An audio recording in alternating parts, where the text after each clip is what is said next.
어떤 유치부 학생이요, 주일 아침부터 유치부 예배를 안 가겠다고 엄마와 실랑이를 벌였습니다. 그래서 엄마가 야 그러면 엄마랑 같이 어른 예배 가자라고 얘기했어요. 근데 그 말을 들은 그 유치부 학생이 뭐라냐 그러면 엄마 그렇게 하면 유치부에서 나를 기다리고 있는 선생님이 슬퍼하셔 라고 얘기하는 것이었습니다. 그래 그러면 유치부 예배를 가면 되잖아 그랬더니 그러면 엄마를 못 보잖아 라고 얘기하는 것입니다. 그러면서 그 아이가 뭐라냐면 그래서 나는 엄마도 그 선생님에게도 상처 주기 싫어서 예배 안 드릴래 라고 얘기했다고 합니다. 이럴 땐 우리가 전문 용어로 하는 것처럼 엄마의 스매싱이 딱 오게 되지요. 우리가 이 어린 학생의 투정이기도 하지만 실은 우리 유치부 학생뿐만 아니라 우리 어른들 가운데도 예배 드리기가 참 싫을 때가 있습니다. 여러분들은 어떻습니까? 여러분들은 늘 예배 오는 게 즐겁고 기다려집니까? 아니면 예배 드리는 게 좀 싫고 힘들 때가 있나요? 다 있죠. 대부분 사람들이 좀 피곤할 때, 좀 아침에 좀 푹 자고 싶은데 주일날 예배 나오는 게 좀 귀찮을 때가 있죠. 또 중요한 가족 모임이나 결혼식이 있을 때 갈등이 되기도 하고요. 또 TV에서 아주 중요한 프로가 있을 때 그것을 놔두고 오는 것이 쉽지가 않습니다. 또 어떤 사람은 그냥 이것저것 하다 보면 특별한 이유는 없는데 그냥 귀찮아서 또 예배 오기가 싫은 적들이 있는 것을 볼 수가 있습니다. 근데 이런 여러 가지 이유가 있지만 근데 제가 볼 때 한마디로 왜 그런 변명이 생기냐면 예배의 의미가 진정한 무엇인지 모르기 때문에 또 한 가지는 그 예배를 통해서 하나님을 만나는 진정한 경험이 없다 보니까 이 예배라는 게 늘 부담스럽고 의무적인 그리고 종교적인 부담감으로만 다가오는 것을 볼 수가 있습니다. 여러분들은 예배를 뭐라고 생각하시나요? 그래서 이 시간 잠깐 예배의 의미를 설명드리고자 하는데요. 우리가 한자로 사전적 정의를 본다면 예배라는 것은 예를 갖추어 절한다라는 것이 예배입니다. 구약의 개념에서는 노동과 또 섬기다라는 의미가 있어요. 그러니까 봉사하다라는 의미가 있고요. 또 신약의 개념에서는 입을 맞추다, 또 무릎을 꿇다, 또 허리를 구부리다라는 의미가 있어요. 영어에서는 워십이라고 얘기하는데요. 가치 있는 분에게 최상의 것을 돌려드린다는 것, 그것이 워십이라고 사용합니다. 이를 다시 쉽게 표현한다면 내적으로는 존경과 감사의 마음을 가지고 외적으로는 봉사와 무릎 꿇는 행위를 통해서 하나님을 높여드리는 것, 그것이 예배라고 쉽게 정의할 수 있겠습니다. 근데 많은 사람들은 하나님이 중심이 된 예배가 아니라 때로는 다른 목적을 가지고 오는 걸 보는 것 같아요. 어떤 자신의 마음이 답답할 때, 어떤 위로를 받고 싶을 때, 아니면 문제 해결을 위해서 예배를 드리려고 합니다. 또 어떤 사람은 이 예배를 종교적인 의무처럼 생각해서 예배를 안 드리면 찜찜하고 뭐가 좀 안 될 것 같아서 하루 빨리 예배를 드리고서 내가 일주일 동안 내 마음대로 살아야 되겠다라는 어떤 그런 종교적인 의무감처럼 나오는 것도 볼 수가 있습니다. 이런 차원에서 오늘 우리는 신명기 말씀을 통해서 우리는 다시 예배가 무엇인지를 생각해 볼 필요가 있습니다. 그래서 오늘 본문은 우리가 어떻게 예배를 드려야 할지 우리가 귀한 교훈을 주고 있는데요. 오늘 본문은 이 12장부터 26장까지는요, 이제 십계명의 세부 사항들이 나타나 있어요. 특별히 이 12장은 나 외에는 다른 신을 내게 두지 말라는 일계명에 대한 세부 사항과 동시에 예배에 대한 세부 조항이 나타나 있습니다. 그래서 오늘 우리는 이 본문 말씀을 통해서 우리가 어떻게 올바로 하나님을 예배해야 할지 함께 살펴보기를 원하는데, 우리는 그 첫 번째로 나를 위한 예배가 아닌 하나님이 주인 되는 예배를 드려야 한다는 것입니다. 오늘 1절부터 3절을 보게 되면 1절은 다시 이렇게 말하고 있습니다. 내 조상의 하나님 여호와께서 내게 주셔서 차지하게 하실 땅, 바로 가나안 땅을 말하는데요, 너희가 그곳에서 평생에 지켜서 행할 규례와 법도는 다음과 같다고 말합니다. 2절 너희가 쫓아낼 민족들, 바로 가나안 7족속을 말하는데요, 그들의 신들을 섬기는 곳은 높은 산이든지 작은 산이든지 푸른 나무 아래든지를 막론하고 그 모든 것을 너희가 마땅히 파멸하며 그 제단을 헐며 주상을 깨트리며 아세라상을 불사르고 또 그 조악한 신상들을 찍어서 그 이름을 그곳에서 멸하라라고 말씀하고 있습니다. 오늘 하나님은요, 모세를 통해서 너희가 이제 가나안 땅에 들어가면 첫 번째로 해야 될 일이 있는데, 그것은 뭐냐면 그 가나안 사람들이 섬기던 그 우상들을 파멸하고 헐고 깨트리고 불사르고 찢고 멸하라는 다소 부정적인 동사들을 사용하고 있습니다. 왜 이렇게 하나님이 가나안의 신들을 없애버리라고 했을까요? 그것은 결코 문화 어떤 우월주의가 아니었습니다. 그 이유는 이스라엘 백성들이 가나안의 섬기는 선들을 그대로 놔뒀을 때 그것이 오히려 그들에게 올무와 유혹이 되기 때문에 하나님은 철저히 가나안의 신들을 없애버리라고 얘기하셨습니다. 사진 하나를 보여드릴 텐데요.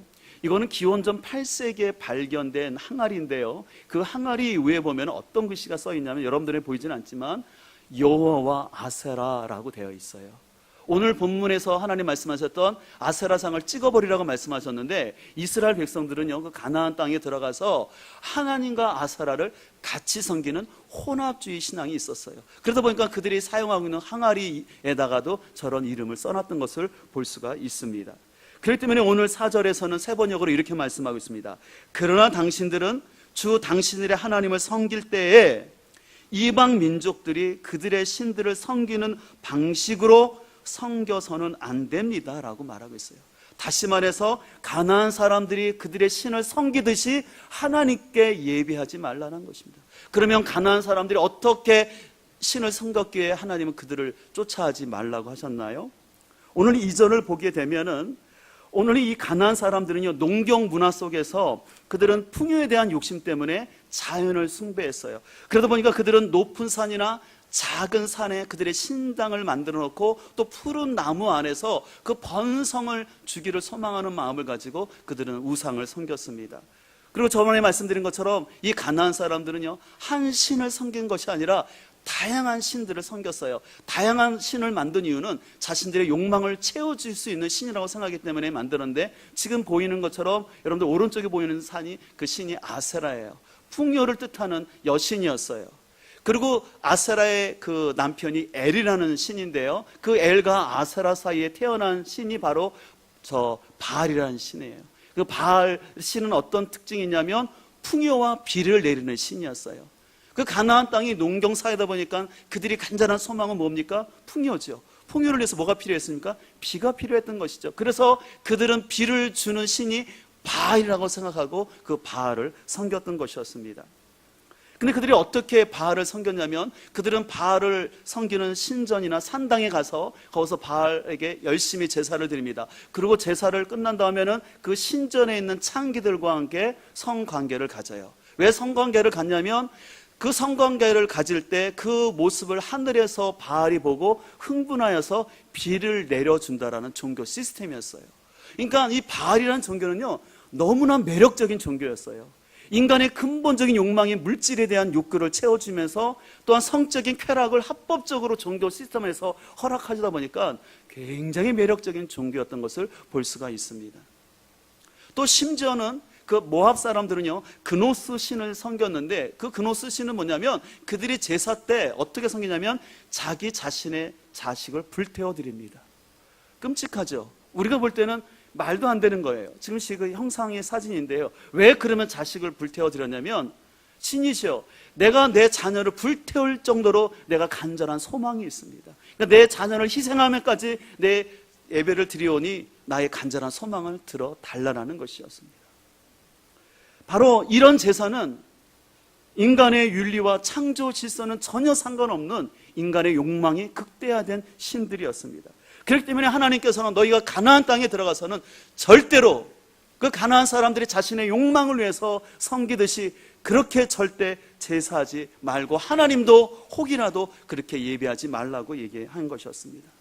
다시 말해서 이스라엘 백성들은 철저히 하나님의 성품과 하나님이 행하신 그 은혜에 근거하여서 예배를 드려야지 결코 자신의 유익과 만족을 위한 그런 예배를 드려서는 안 된다고 하나님은 교훈하고 있는 것입니다. 요즘은 그런 말을 안 쓰지만 예전에는 예배를 보러 간다라는 말을 많이 썼죠. 근데 그 보러 간다라는 것은 철저히 인간 중심적인 거죠. 예배는 결코 보는 것이 아니라 뭐합니까? 드리는 것이죠. 그래서 실은 여러분들 마찬가지예요. 여러분들이 지금 이 시간 여러분들이 말씀을 듣는 것 같지만 실은 듣는 것을 통해서 하나님께 드려지는 거예요. 근데 만약에 여러분이 그냥 이 말씀에 마음을 두지 아니하고 그냥 가만히 목사님이 설교를 잘하나 무슨 재미있는 얘기를 하나 보자라는 식으로 하면 그거는 내가 예배를 보는 거예요. 그래서 우리는 예배를 보는 것이 아니라 드려야 할 줄 믿습니다. 또 요즘 우리는 그런 표현을 안 쓰지만 예전에는 준비 찬송이라는 말을 썼어요. 이 준비 찬송의 뉘앙스는 뭐냐면 설교 전에 하는 찬양을 준비 찬양을 했다는 것이죠. 근데 요즘은 그렇게 사용하지 않죠. 왜냐하면 찬양 자체가 하나님께 드리는 예배 아닙니까? 근데 이런 준비 찬양의 개념이 있는 사람은 그냥 찬양은 그냥 하는 거고, 내가 설교 시작할 때만 예배 들어가면 난 예배 시간에 안 늦었어 라고 생각한다는 것이죠. 근데 그것은 결코 올바른 태도가 아닙니다. 우리는 먼저 나의 입술의 고백을 통해서 하나님께 찬양을 드릴 뿐만 아니라 그 찬양 가운데 또 말씀하시는 하나님의 말씀을 우리가 들어야 할 줄 믿습니다.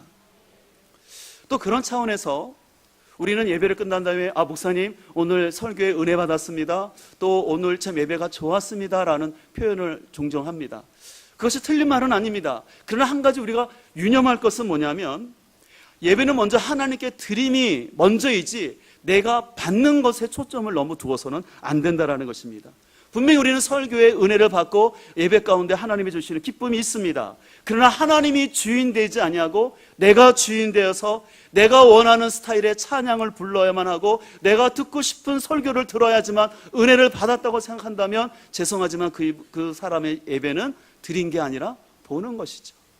그래서 우리는 찬양을 드릴 때도 내가 좋아하는 스타일의 찬양이 아니라 하나님이 받으실 수 있도록 우리는 가사에 우리 마음과 뜻을 다하여 들어야 할 줄 믿습니다. 또한 말씀을 들을 때도 내가 듣고 싶고 내가 원하는 내 마음을 따뜻하게 해주는 그런 메시지가 아니라, 때로는 그 말씀이 강하기도 하고 찔리기도 하고 아프기도 하지만 내가 들어야 할 말씀을 바로 듣고 반응해야지 그것이 진정한 예배자인 줄 믿습니다. 그래서 율리안 템플은 예배에 대해서 너무 귀한 말을 했습니다. 예배란 우리의 전 존재를 하나님께 굴복시키는 것이다. 예배란 그분의 거룩함으로 우리의 양심을 깨우는 것이고, 그분의 진리로 우리의 마음을 살찌우는 것이며, 그분의 사랑으로 우리의 심령을 활짝 여는 것이고, 그분의 목적에 우리의 의지를 내려놓는 것이다. 저는 내용 하나하나가 너무너무 좋지만 특별히 거기에 지금 보이는 것처럼 그분, 다시 말해서 하나님의 거룩함, 하나님의 진리, 하나님의 사랑, 하나님의 목적이 중심이 되어서 하나님께 무릎 꿇는 것, 이것이 진정한 예배인 줄 믿습니다. 그래서 예배의 핵심은 하나님이셔야 되는 거예요.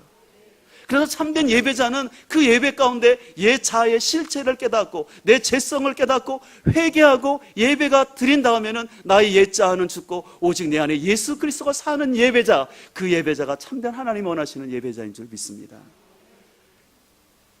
두 번째로, 오늘 하나님께서 우리에게 원하시는 예배는 자기 편의대로가 아닌 하나님의 방법대로 예배를 드려야 합니다. 오늘 5절 말씀은 이렇게 말씀하고 있습니다. 우리 5절 말씀을 같이 읽도록 하겠습니다. 오직 너희의 하나님이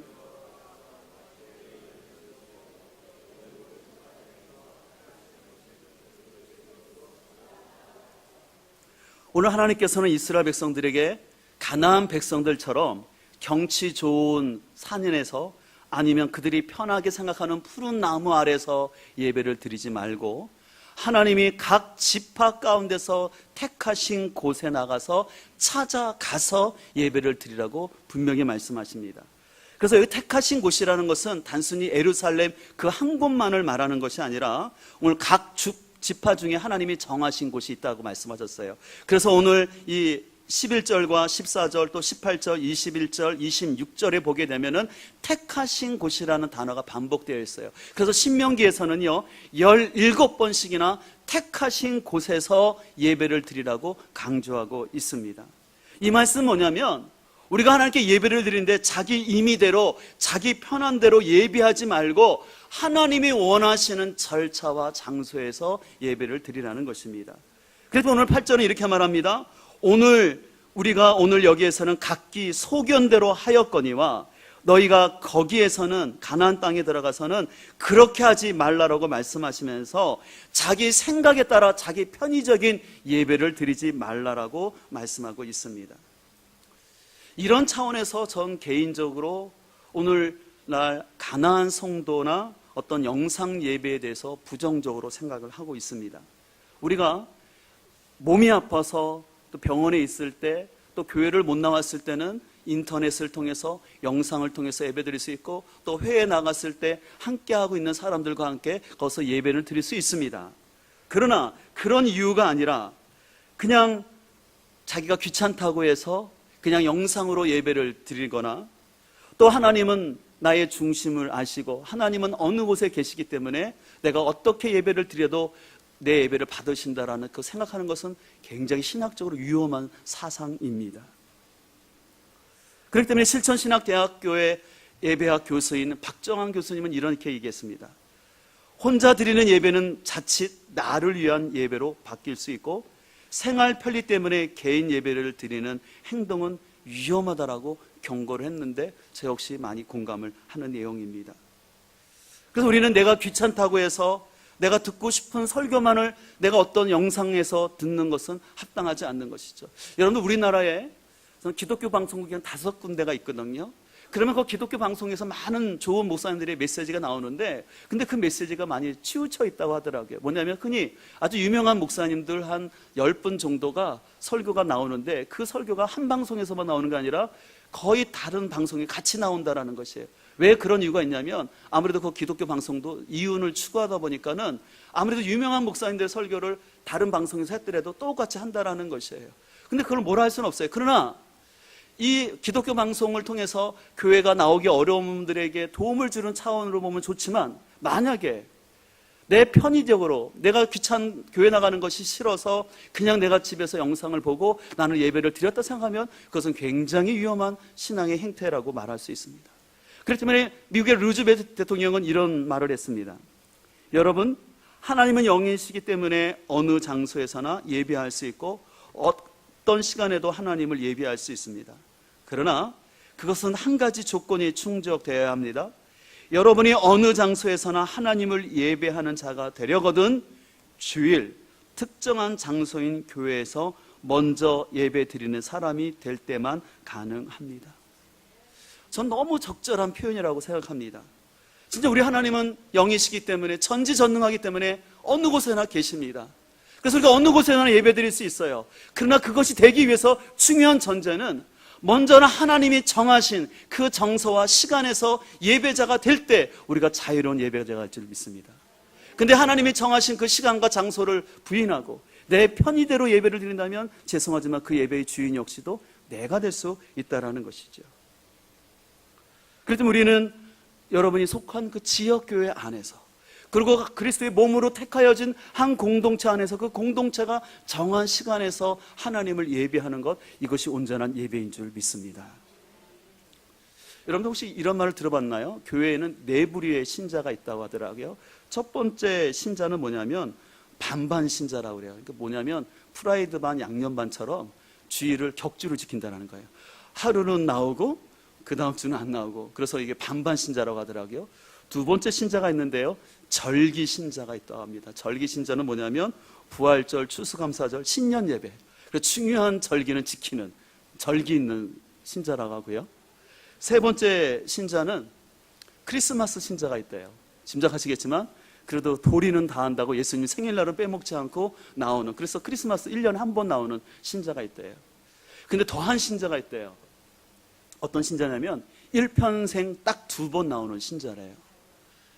첫 번째 나오는 날은 헌화식 할 때, 마지막 나올 때는 장례식 때 다른 사람이 들고 자기 관을 가지고. 그래서 이 2번의 그 특징은 뭐냐면 헌화식 때도 부모님 타이에서 들려올 뿐만 아니라 자신의 장례식 때도 다른 사람이 들고 오므로 교회에 온다라는 것입니다. 이게 우스갯소리 같지만 실은 유럽이 그렇게 됐어요. 벌써 유럽 사람들은 설문조사를 하면 자신들은 크리스찬이라고 얘기합니다. 하나님 믿는다고 그래요. 근데 교회는 안 나가요. 그래서 교회 언제 나갔냐면 부모님이 유아세례 줄 때, 그리고 자기가 죽었을 때 친구들에 의해서 관에 들려서 교회 가는 거예요. 우리는 유럽교회를 보면서 한탄을 하죠. 근데요, 여러분들 유럽교회가 30년만 해도 그러지 않았어요. 우리가 다음 주부터 왜 중고등부 함께 이 예배를 같이 드리려고 하냐면 그 다급함, 간절한 마음이 있어요. 우리의 자녀들에게 이 예배의 소중성, 이 주일 성수에 대한 올바른 가치관을 심어주지 않으면 그들은 자신들 명목상 자신들은 하나님을 부인하지 않기 때문에 크리스찬이라고 하면서 예배는 드리지 않는다는 거예요. 그랬을 때 우리 한국교회가 유럽의 교회처럼 될 수 없다라는 보장을 할 수가 없는 것입니다. 그렇기 때문에 우리는 내가 편한 대로 예배가 아니라 하나님이 정하신 장소에 정하신 시간에 예배드리기를 소망해야 될 줄 믿습니다. 저 개인적으로 가장 참 기억에 남는 예배가 있어요. 예전에 제가 말씀드렸는데 그 예배는 제가 30년 전에 논산훈련소 가서 예배를 드렸었어요. 논산훈련소 갔을 때 첫 주째에는 교회를 못 가게 하더라고요. 2주차에는 교회를 가게 하는데 뭐라고 방송에 나왔냐면 예수 믿는 정신병자들은 모여라. 그렇게 광고 나왔어요. 그래서 갔어요. 중대 앞에 모였더니 조교가 그래요. 여기서 주기도문하고 사도신경 외워봐라. 못하는 사람은 가짜니까 가지 말고. 그래서 주기도문하고 사도신경 통과하고 갔어요. 그래가지고 연무대에 있는 교회를 탁 갔는데 그냥 그 교회에 앉자마자 그냥 뜨거운 눈물이 흘러나오는 것이었어요. 그냥 메시지를 듣지도 않고 찬양도 하지 않았는데 그냥 그 하나님이 거하시는 교회당이 왔다는 것만 해도 너무 감동이 됐던 거예요. 그래서 제 인생에 잊을 수 없는 예배였어요. 제가 군 생활하면서도 30년 전이다 보니까 참 힘들었죠. 저 군대 말로 좀 전문용어로 써서 죄송하지만 한따까리 하는 날이 있거든요. 근데 이상하게 한따까리 하는 날은 제가 꼭 예배를 갔다 온 날이었어요. 그러니까 다시 말해서 뭐냐면 한따까리 할 때 저는 예배를 드렸어요. 그러니까 예배 갈 때 분명히 선임들이 눈치를 주고 막 이렇게 뭘 안 좋게 얘기하죠. 근데 그럼에도 불구하고 예배를 가지 않습니까? 그러면 제가 예배 드리고 있을 때 그 포대에서는 한따까리를 하고 있었던 거예요. 그래서 제가 예배 끝나고 오면은 다 끝났어요. 상황 종료였어요.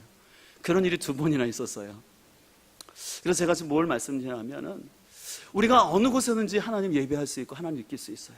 그러나 정한 시간에 정한 장소에서 함께 예배 드릴 때 하나님의 더 귀한 은혜가 있는 줄 믿습니다. 그렇기 때문에 히브리서는 분명히 말하고 있습니다. 모이기를 패하는 어떤 사람들의 습관과 같이 하지 말고 권하여서 더욱더 모이기를 힘쓰라고 말하고 있습니다.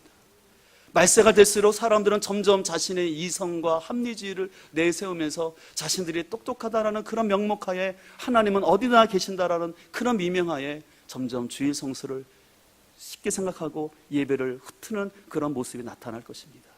그런 사회 속에서 저는 우리 선한 목자 공동체가 더욱더 하나님 앞에 주일 성수를 귀히 여기고 예배드림을 소중히 여길 수 있는 공동체 되기를 간절히 소망합니다. 마지막으로 우리 예배 가운데는 성김과 즐거움의 균형이 있는 예배가 되어야 합니다. 오늘 11절은 이렇게 말씀하고 있습니다. 너희는 너희의 하나님 여호와께서 자기 이름을 두시려고 택하실 그곳으로 내가 명령한 것을 모두 가지고 갈지니 곧 너희의 번제와 너희의 희생과 너희의 십일조와 너희 손의 거제와 너희가 여호와께 서원하는 모든 아름다운 선물을 가져가고라고 말하고 있습니다. 하나님이 이스라엘 백성들이 하나님 앞에 나올 때 빈손으로 나오지 말고 예물을 드려야 된다라고 구체적으로 가르치고 있습니다.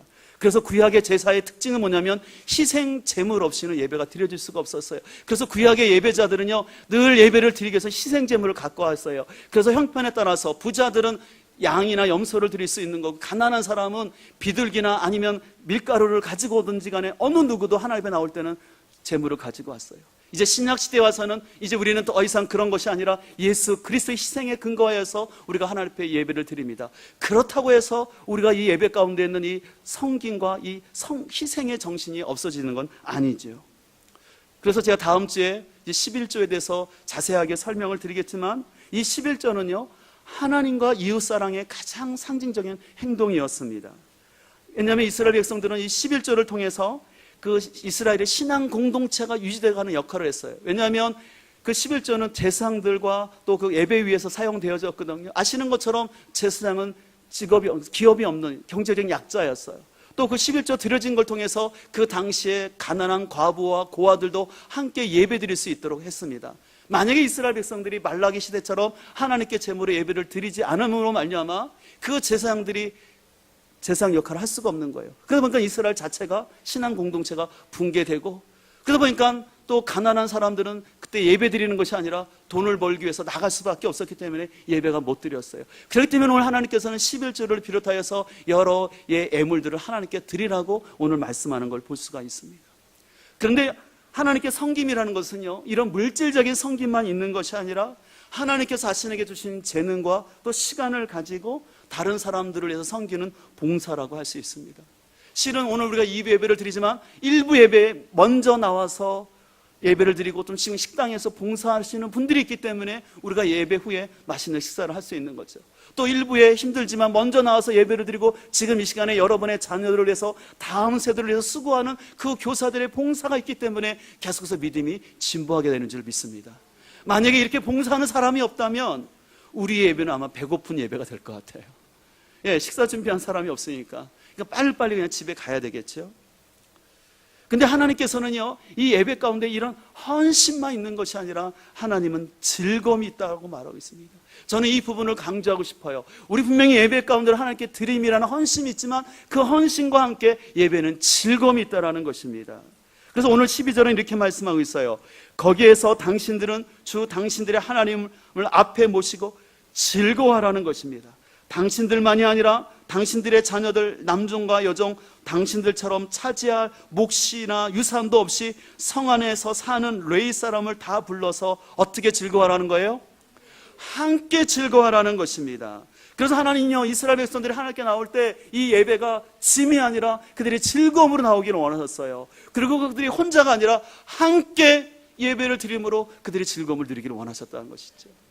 여러분들이 식사를 맛있게 준비했는데 여러분 초청한 사람들이 안 오면 마음이 속상하지 않습니까? 어떤 누구도 내가 초청한 사람이 안 왔으니까 음식 남았다고 좋아할 사람은 아무도 없을 거예요. 음식을 함께 먹을 때, 또 함께 하나님의 말씀을 듣고 그 말씀 가운데 공동체가 함께 나갈 때 그 공동체에 하나님의 살아계신과 역사가 나타나는 줄 믿습니다.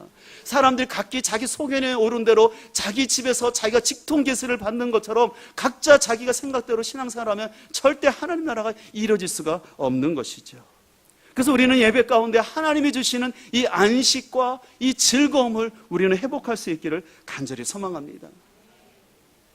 그래서 저는 우리 예배 가운데 이 하나님이 주시는 이 즐거움이 여러분 가운데 가득 넘쳐나기를 소망합니다. 특별히 예수님은 요한복음 4장에서 그 사마리아 여인을 만나시면서 뭐라고 말씀하셨냐면, 그 사마리아 여인은 구약적인 관점에서 장소에 집착하고 있었을 때 예수님 뭐라고 말씀하셨냐면, 하나님은 영으로 예배하는 자를 찾겠다고 말씀하셨어요. 영으로 예배한다는 것은 성령으로 거듭난 자, 그래서 온 마음을 다하여서 친절로 예배하는 그 자를 찾으신다고 말씀하시는데, 오늘도 하나님은 그런 자를 찾으신 줄 믿습니다. 즉 예수 그리스도 안에서 성령 안에서 거듭난 사람들이 마음과 뜻을 다하여 드리는 인격적으로 예배드리는 그 사람을 기억하시고, 바로 그런 심령들에게는 하나님 만나주셔서 세상에서 줄 수 없는 평안과 즐거움이 그 심령 가운데 가득 넘쳐나게 될 줄 믿습니다. 그렇기 때문에 우리는 진정한 예배의 성공자가 되어야 할 줄 믿습니다. A.W. 토저 목사님은 그래서 이런 말을 했습니다. 하나님께서는 사람을 부르셔서 먼저 예배자로 만드시고 그 후에 일하는 자로 만드신다. 이게 굉장히 중요한 표현입니다. 우리는 사역을 할 수 있습니다. 내가 사람들과 교제하고 즐겁게 보낼 수 있어요. 그러나 그것보다 먼저 돼야 될 것은 하나님을 예배하는 예배자입니다. 하나님이 중심이 되어서 하나님 온전히 예배한 다음에 우리가 사역도 하고 교제도 해야 되는데, 이 우선순위가 절대 바뀌지 않기를 간절히 소망합니다. 제가 오늘 우리 교회 가운데 사역팀 봉사 신청서 광고를 냈지만, 제가 기본 자격은 최소한 새가족반을 한 분들이라고 제가 말씀을 드렸어요. 왜 그러냐면 최소한 구원의 간격과 구원의 진리를 아는, 은혜를 아는 사람이 봉사를 해야지 그 봉사가 끝까지 갈 수가 있어요. 이것은 제 신앙생활하면서 느낀 건데요, 하나님의 복음과 은혜를 알지 못하는 사람들이요, 자기 의를 가지고 봉사하지 않습니까? 처음에는 잘하는 것 같아요. 근데 조금만 지나가면은 불평이 나오고 결국은 쓰러지는 사람을 제가 너무 많이 봤어요. 하나님의 복음을 알지도 못하고 하나님의 은혜도 알지 못하는 가운데 인간적인 방법으로 봉사하다 보니까 금방 쓰러지는 걸 보면서 우리는 사역도 귀하지만 사역 전에 예배자가 되어야 할 줄 믿습니다. 또 여러분들 사람과 성도들과 교제하는 거 너무 귀한 거예요. 그러나 그거 전에 여러분들이 예배를 통해서 하나님의 마음과 성품을 배워야 될 줄 믿습니다. 그 하나님을 만나야지만 여러분들 나와 다르고 기질이 다른 그 연약한 사람들을 극복할 수가 있는 거예요. 그런데 하나님을 진정으로 예배하지 않은 사람은요, 처음에는 사람이 좋아서 교회 나왔다가 결국 그 사람 때문에 상처받고 가난한 성도가 되는 걸 볼 수가 있어요. 그래서 제가 가난한 성도들의 논문을 쓰면서 느끼는 것은 뭐냐면, 그 가난한 성도들이 갖고 있는 안타까움이 있는데 그들은 진정으로 복음의 은혜를 깊이 알지 못했다라는 거예요. 무엇보다 교회가 뭔지를 제대로 알지 못하고 예배가 뭔지를 알지 못하는 가운데 인간적인 생각을 가지고 신앙생활하다가 흔히 말하는 것처럼 상처받았다는 이유로 내가 더 이상 교회 가기 싫어서 그냥 내가 혼자 예배를 드리겠다는 안타까운 모습이 있는데, 우리 성도 중에는 그런 가난한 성도 앞으로 절대 없기를 소망합니다. 제가 자주 인용드렸던 마르바 던이라는 사람이 쓴 안식이라는 책에서 이런 말을 했습니다. 우리가 안식일을 지키는 것이 아니라 안식일이 우리를 지킨다. 너무 귀한 가르침입니다.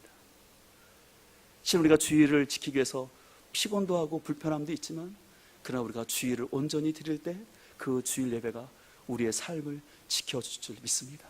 그래서 저는 여러분들이 앞으로 예배를 나올 때마다 짐이 아니라 하나님 주시는 안식과 즐거움이 이 예배 가운데 많이 경험되어져서 예배가 더 기다려지고, 그래서 예배가 더 기다려지기 때문에 예배 시간이 더 빨리 와서 사모하고 함께 예배드릴 수 있는 그런 우리 공동체 되길 간절히 소망합니다. 이제 우리 그런 마음을 가지고 우리 찬송가 43장 즐겁게 안식할 날, 우리 말씀을 기억하시면서 우리 함께 찬양 드리도록 하겠습니다.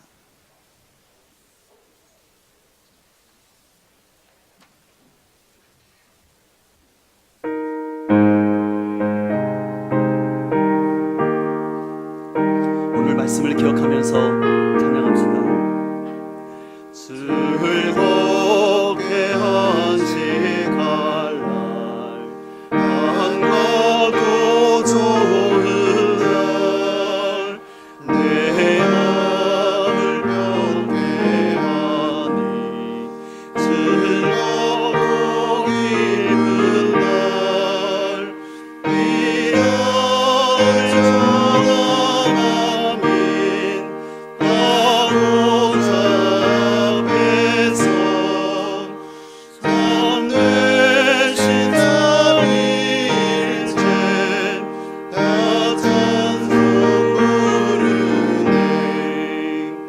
이 나라의 하늘에서 태양식 내리네. 성회로 오기라 종소리 울리네.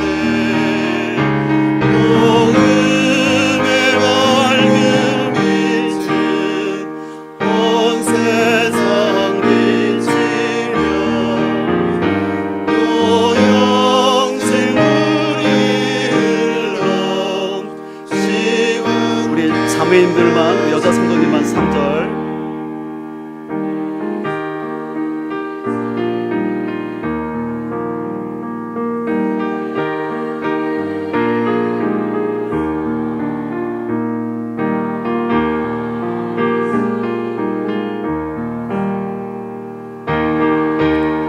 우리 함께 찬양합니다. 성국께 참여하고, 성국께 참여하고,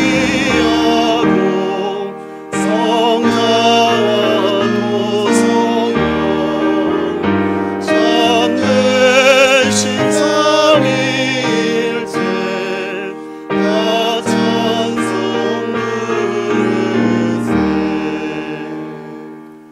우리 이 시간 함께 기도하며 나가기를 소망합니다. 오늘 말씀을 통해서 여러분은 과연 하나님이 원하시는 곳에서 하나님이 원하시는 예배를 드리고 계셨나요? 오늘 하나님께서는 나를 위한 예배가 아닌 먼저 하나님이 주인 되시는 예배를 드리라고 말씀하고 있습니다. 또 하나님께서는 자기 편의가 아닌 하나님이 원하는 방법과 질서대로 예배할 것을 말씀하고 있습니다. 여러분들이 예배 드릴 때 내 중심적으로 내 편의대로 예배를 드립니까? 아니면 하나님이 받으시는 예배자로 예배를 드리시나요? 또 하나님은 예배 가운데 성김과 즐거움의 균형 있는 예배 되기를 원하셨습니다. 오늘 이 시간 말씀을 기억하면서 하나님, 나의 삶 속에 교정되어야 될 예배의 모습이 있다면 교정되게 해주시고, 우리 자녀들에게 이 예배의 삶이 회복되게 하여 주시옵시고, 우리의 삶 속에서 이 주의를 귀히 여기고 하나님의 예배자로 설 수 있도록 은혜를 베풀어 주시옵소서. 그래서 하나님이 찾으시는 그 한 예배자 되게 하여 주옵소서. 우리 그런 마음을 가지고 우리 자신과 가정을 위해서 기도하며 나가도록 하겠습니다.